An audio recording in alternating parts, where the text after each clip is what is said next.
Good morning, everyone. We're going to begin with some brief remarks from Chief of Staff Mark Meadows, and he'll be giving you all an update on Phase 4 negotiations. Good morning. As you know, over the last several days, we've been having conversations on Capitol Hill, Secretary Mnuchin and myself, with Democrat and Republican leaders, both in the House and the Senate.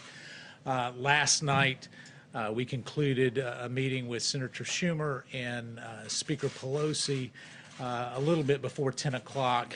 And at the President's direction, we have made no less than 4 different offers to Democrats on Capitol Hill on how we can make sure that the enhanced unemployment that is set to expire today, along with eviction protection that is set to expire as well, is protected. And those 4 different offers have been actually rejected.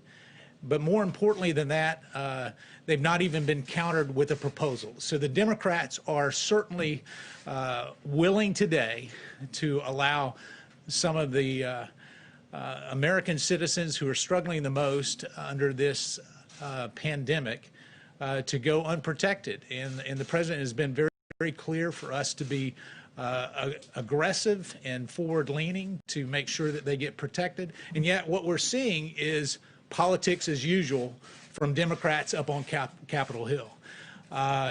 It surprises me that when we talk about compassion and caring about those that truly are in need, that a temporary solution to make sure that unemployment, enhanced unemployment continues has been rejected not once but multiple times.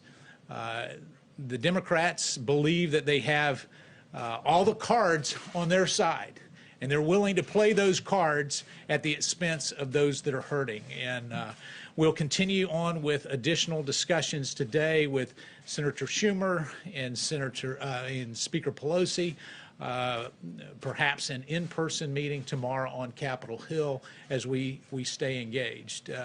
But I'm disappointed in what we've experienced over the last 3 days, and I want to stress that the Democrats have made 0 offers over the last 3 days, 0.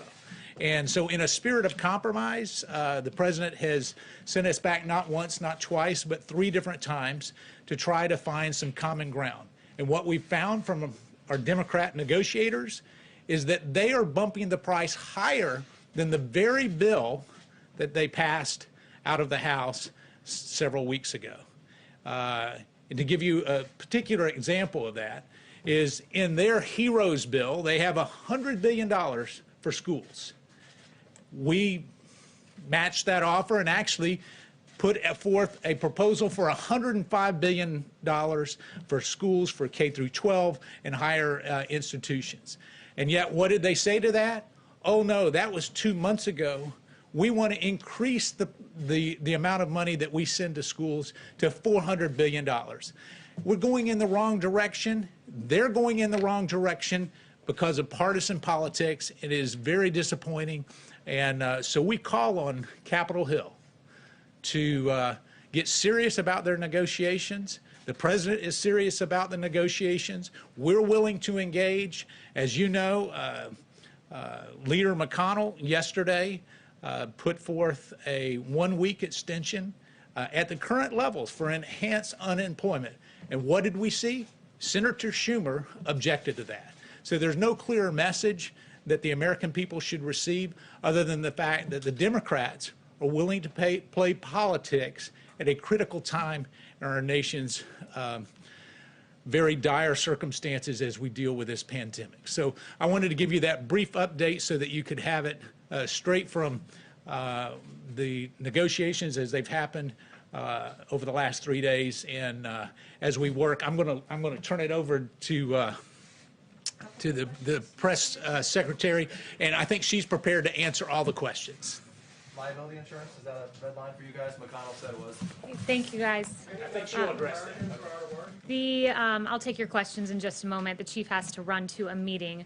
But earlier this week, I just wanted to start off with an overview of what we've been doing on COVID. President Trump visited the great state of North Carolina to highlight the important work being done as part of Operation Warp Speed. And thanks to President Trump's leadership, the Trump administration has made substantial investments, including investing in multiple vaccine candidates, with several entering phase 3 clinical trials, including AstraZeneca, Moderna, and Pfizer, providing financial infrastructure for mass manufacturing of potential vaccines, guaranteeing doses of a vaccine will be available for distribution shortly after approval. The race for a coronavirus vaccine is truly moving at warp speed under President Trump. In addition, President Trump is leading on therapeutics. Over 140 clinical trials are now underway. Remdesivir, dexamethasone, convalescent plasma, and monoclonal antibody treatments. Yesterday, President Trump visited the American Red Cross headquarters to hold a roundtable on donating plasma. This initiative will empower Americans to help their fellow Americans in battling the virus. These critical investments in a coronavirus vaccine are due to the fact that we have a businessman in the White House.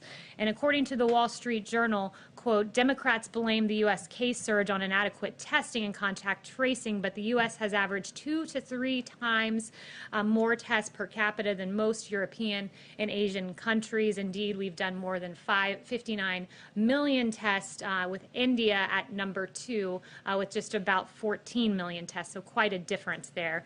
Arizona, California, Florida, and Texas all were doing more tests per capita when they lifted their lockdowns, more per capita than Germany, Spain, France, and South Korea have averaged. The U.S. is the undisputed world leader in testing, and on top of the more than 59 million tests that we've done, the FDA has authorized more than 193 tests under emergency use authorizations, including molecular and antibody tests. Under the leadership of President Trump, the U.S. is leading the world in safe and effective therapeutics and the rapid development of a potential vaccine. Together, as one American people, we will defeat the invisible enemy. And with that, I will take questions. Paula.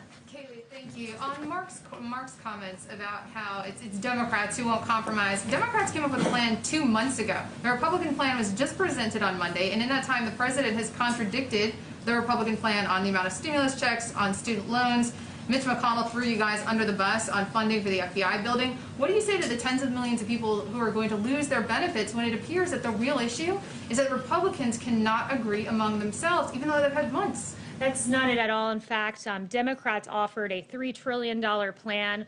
We have a very specific focus right now, and it's not this comprehensive plan, whether it be the HEROES Act the Democrats proposed that was unserious, or the HEALS Act. That narrow focus is this, that Americans are about to lose their unemployment insurance, and this White House, this Chief of Staff, this President, this Secretary of the Treasury have offered several iterations to make sure that Americans who, through no fault of their own, lost their jobs during this pandemic do not also lose these checks. We've made several proposals, as Mark Meadows just said to you, and how many proposals have the Democrats made? 0. And if you want to know where the Democrats' true intentions lie, look no further than the Martha McSally bill that was presented that would have extended the $600 unemployment insurance. It was rejected by Chuck Schumer, and that was a plan that the president was willing to endorse. The White House Kayleigh, what do you say to those that are going to lose $600 a week in unemployment payments that need that money? And also, why didn't you start negotiating earlier, and why only the offer of an extension of 1 week? What I would say to them is that this is unacceptable, that the Democrats have been fundamentally unserious. And you just heard the Chief of Staff say a great example of that is they had this massive $3 trillion bill that called for $100 billion in school funding. We then gave $105 billion, which then was deemed insufficient. So if Democrats were interested in extending unemployment insurance and helping the American people, they would have endorsed the Martha McSally bill and extended this by a week to give us time as we try to extend this in perpetuity, while we also focus on evictions as well. What do you say to those Americans that are about to lose $600 a week? That they need to be calling the offices of Chuck Schumer and Nancy Pelosi and say, get to work and stop engaging in politics on the backs of hardworking Americans who deserve these checks, who lost their jobs through no fault of their own. Are you willing to pass on the liability protection? That's a question for Mitch McConnell. He said that that's going to be a part of any bill, but that's Mitch McConnell's, that's his priority. This president is very keenly focused on unemployment insurance, and the Martha McSally bill is a great example of what Democrats are focused on. Yes. Kayleigh, if the president is so worried about how long it'll take to count ballots in the election, then why isn't the president and this White House doing everything it can to secure more funding for staffing and other resources to make sure that we can have a safe and proper election? Look, what this White House is focused on is making sure that our election is not riddled with voting fraud and that the timetable is not hung up here. There are several lawsuits that the campaign is engaged on, and I would point you to the campaign for specifics that doesn't answer my question, though. My question is, what is the White House doing to get more resources for funding and staff to make sure, as the president says, that it will be a secure and safe election? Well, as you know, Peter, states run their elections, and it is up to states to make sure that they have the capacity. But what this White House is focused on is ensuring that what Jeffrey Toobin has said over at the New Yorker, CNN contributor, notably, New York's primary vote count chaos signals trouble for November. And as he noted, you want to talk about the president, but Jeffrey Toobin himself, Democrats control the state government of New York. They are responsible for creating the fiasco that is unfolding now, and that is certain to get worse in November. States need to get their acts together when it comes to elections. And as we see in New York, where we're 5 weeks out from that election, and in fact, we still don't know the outcome of a congressional race, and that is certainly not what we want to see. And I'm asking you about the president. You asked why I was Darlene. asking about the president. I'm asking about the president because you work for the president. Yes. I guess the question is, Ann. what specific? Thank you, Kayleigh. So the president's meeting this morning in a few minutes with the National Association of Police Organizations. In 2008, 2012, they supported Barack Obama and Joe Biden. In 2016, they didn't support either candidate, and now in 2020, they're endorsing President Trump. To what does the White House attribute this change in support? Well, it's clearly a change in the Democrat Party, Jen. When you look at the polling on defunding the police, ABC News, Ipsos poll, 64% oppose defunding the police. Huffington Post, 57% oppose. Rasmussen, 59% oppose. But make no mistakes, Democrats want to defund our law enforcement. It comes at a time where 64% of Americans say they are concerned that growing criticism of America's police will lead to a shortage of police officers and reduce public safety in the community where they live. The American people have seen very clearly where the Democrat Party of today stands. It's at an unacceptable place, and I think that this administration has shown great respect for our law enforcement, who every day are out there defending and protecting our streets in Democrat-run cities that have turned abundantly chaotic because of their lack of support and respect for law enforcement. Darlene. Can you explain why the White House did not counter with a comprehensive plan of its own? You said the White House was focused on two things, the unemployment insurance and evictions. Why not have a more comprehensive proposal to counter what the Democrats have put on the table? So I've walked through at this podium the more comprehensive plan that this White House was hoping to see, and our priorities like tax rebates, unemployment benefits, enhanced hiring and retention payroll credits, workplace tax credits, restaurant donations, and others. Those are all part of the HEALS Act. So there is a comprehensive plan that was put forward by Republicans on the Hill with several White House priorities in it. But right now, at this day, at this moment, our focus is making sure that Americans who have lost their jobs get their paychecks. It's why, as you heard the Chief of Staff say, we've made 4 proposals. Democrats have made precisely 0. Jen. About the nomination of General Tata, is the White House still behind that? The president still supports General Tata. Yes. Kayleigh, so is there anything that you agree with on the Democrats after all these negotiations? Are there any points of unity so far? Well, look, they've presented 0 plans. So we've presented 4, they've presented 0. So do we agree with them? It seems that they don't agree with us. The White House supports unemployment insurance benefits. The White House supports ensuring Americans don't get evicted. But what do the Democrats support? What do they stand for? So far, they've offered 0, nothing, except rejecting Martha McSally's bill to ensure that those who are receiving those checks continue receiving them. Is there an upper limit, Kayleigh, for the amount that you're willing to go to? Has the White House decided on some sort of a cap for how much you're willing to spend this round? Not that I'm aware of. The president has said, he wants to make sure money gets to the American people. Yes. Yeah, the Trump administration wants $377 million in the coronavirus relief bill for the the long-delayed modernization of the West Wing. How is that a priority in terms of the coronavirus pandemic? You guys talked about priorities. You had the FBI bill, which doesn't seem to have much support from Capitol Hill as well. So two things, and I'm glad you asked that because I do want to give you some details about those two items in particular. When it comes to the FBI building, this has been a long discussed issue. I would note that the three previous COVID bills that have been passed had plenty of other things in them that were not related to COVID. One of those examples is the Harbor Maintenance Trust Fund.